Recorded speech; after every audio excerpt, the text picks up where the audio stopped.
अस्सलामुअलैकुम, क्या हाल चाल है। उम्मीद करती हूँ सब ठीक होंगे। ये मैंने चिकन ले लिया और चिकन के अंदर पानी डाल के और 2 इलायचियाँ डाल के नमक डाल के मैंने इसे बॉईल करने के लिए एक तरफ चढ़ा दिया। बासमती राइस ले लिए हैं।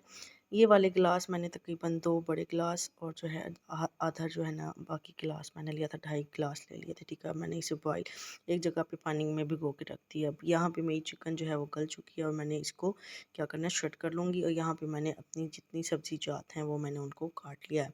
ठीक है, मुझे ये 3 सब्ज़ियाँ पसंद है। फ्राइड राइस में आपको जितनी पसंद है वो आप मर्ज़ी से डाल सकते हैं। ठीक है, अब मैंने क्या किया, इसके अंदर ऑयल डाल दिया। ऑयल डालने के बाद मैंने अदरक लहसुन का पेस्ट जो है कूट लिया था और वो इसको इसके अंदर डाल दिया और मैं इसकी अच्छी तरह से भुनाई कर दूँगी। भुनाई करने के बाद जो है आपने इसमें क्या करना है कि आपने जो है सबसे पहले सब्ज़ी में आपने गाजर डालनी है। वो आपकी मर्ज़ी, अगर आपने नहीं भी डालनी, इकट्ठी डालनी है। मैं जो है गाजर जो है ज़रा मुझे थोड़ी-सी गली हुई ज़्यादा पसंद है, तो इस वजह से मैं गाजर पहले डाल देती हूँ, क्योंकि ये ज़रा गलने में बाकी सब्ज़ियों के मुकाबले ज़रा टाइम लगाती है। क्योंकि बाकी सब्ज़ियाँ जो हैं मतलब कि वो इतना ज़्यादा टाइम नहीं लगाती हैं, और वैसे भी सब्ज़ियों के बारे में कहा जाता है कि इनको इतना ज़्यादा आप मत गलाएँ। और आप मेरी वीडियो के एंड तक देखिएगा, ये मैं बड़े यूनिक तरीके से फ्राइड राइस बना रही हूँ, और आप ऐसे बनाएँगे तो आपके लिए काम बड़ा आसान हो जाएगा। स्पेशली वर्किंग वूमेंस के लिए जो है उनको बहुत मुश्किल होती है, मसाइल होते हैं कि उनके पास इतना टाइम नहीं होता कि वो जल्दी से और इतनी जल्दी से कोई अच्छी सी चीज़ बना सकें। ठीक है जी। अब ये मैंने इसके अंदर बंद गोभी डाल के मैं इसको अच्छी तरह से सब्ज़ियों को भून लूँगी। ठीक है। सब्ज़ियों को भून लेने के बाद जो है हम इसमें क्या करेंगे कि हम इसमें बाकी जो हमने चिकन को श्रेड करके डाला था, हम उसको अच्छी तरह से इसके साथ मिक्स करके और हम इसको भून लेंगे। ठीक है।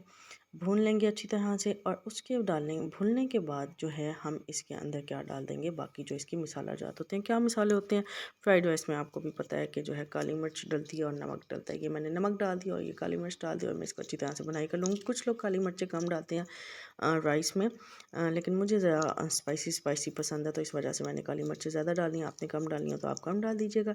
ठीक है। अब मैंने इसके अंदर थोड़ा सा सिरका डाल दिया और मैंने उसके बाद इसमें डाल दिया है सोया सॉस। सोया सॉस डाल के मैं अब इसकी अच्छी तरह से भुनाई कर लूँगी। और जो है भुनाई करने के बाद जो है लास्ट में आपने इसके अंदर डालना है शिमला मिर्चें।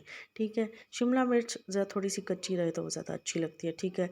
और जो है बहुत ज़्यादा गली हुई भी ये फिर इतना ज़्यादा मज़ा नहीं देती जितना ये थोड़े से कच्चे में देती है। ठीक है जी। अब ये सारा कुछ करके वो जो चिकन स्टॉक था वो मैंने इसमें डाल दिया, वो जो मेरे पास था 2.5 कप था। हमेशा फ्राइड राइस में ये एक टिप है कि आप हमेशा थोड़ा पानी डालें जितना आप बाकी चावलों में डालते हैं। ये मैंने इसके अंदर चिकन स्टॉक भी डाला था, फिर इसमें अब मैंने चावल डाल दिए। अब बॉयल आने के बाद इसमें चावल डाले। चावल को अब मैंने ये दम पर दे दिया है। ठीक है। अंडे बनाने ले लिए एक तरफ, दूसरी तरफ काली मिर्च डाल के नमक डाल के मैं इसे अच्छी तरह से तल लूँगी, और उसके बाद इसको भी मैं अच्छी तरह से छोटे छोटे टुकड़ों में करके आपके फ्राइड राइस में ये डल जाएंगे। ठीक है। यूनिक रेसिपी है, मज़े की रेसिपी है। आपको इसको पसंद आई तो वीडियो को लाइक कीजिएगा, शेयर कीजिएगा, चैनल को सब्सक्राइब कीजिएगा। अल्लाह हाफ़िज़।